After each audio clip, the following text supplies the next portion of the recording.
तुम्हालाही मस्त, टेस्टी आणि तरीही हेल्दी असं काहीतरी खायचंय ना? म्हणूनच आज आपण अतिशय टेस्टी आणि हेल्दी असे मसाला मखाने कसे तयार करायचे ते बघणार आहोत. तर बाजारामध्ये पांढऱ्या रंगाचे मिळणारे हे मखाणे सर्वप्रथम आपल्याला मस्त भाजून घ्यायचे आहेत.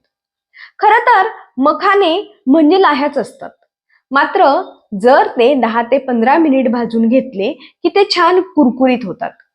मग ते बाजूला काढून एका कढईमध्ये तूप घालायचं, त्यामध्ये हिंग आणि हळद घालायची आणि मग ह्या फोडणीमध्ये मखाने घालून हे व्यवस्थित एकत्र करून घ्यायचे. मखाने म्हणजे कमळाच्या बिया असतात. मखाने हा प्रोटीनचा अतिशय उत्तम सोर्स आहे.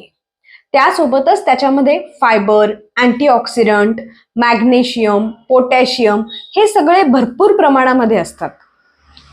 हृदयाचा त्रास असणाऱ्यांनी, ज्यांचं वजन जास्ती आहे, अशा व्यक्तींनी हे मखाने नियमितपणे खावेत. आता ह्या मखाण्यांवर वरून थोडेसे सैंधव किंवा साधे मीठ घालायचे. त्यानंतर चवीनुसार ह्यामध्ये तिखट टाकावे.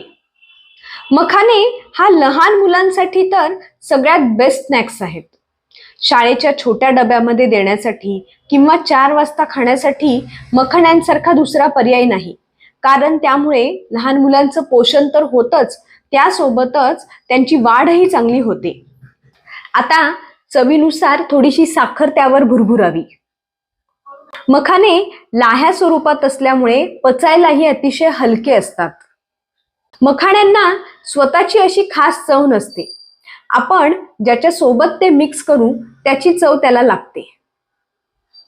त्यावर आता आवडीनुसार थोडीशी धने जिऱ्याची पूड किंवा चाट मसाला आपण त्याच्यावर भुरभुरायचा आणि सगळे मिश्रण परत एकदा व्यवस्थित छान एकत्र करून घ्यायचे.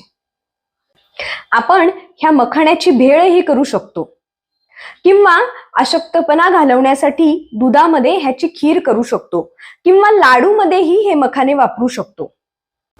आपले मसाला मखाने तयार आहेत. तुम्ही पण नक्की करून बघा आणि मला कमेंटमध्ये कळवा. धन्यवाद.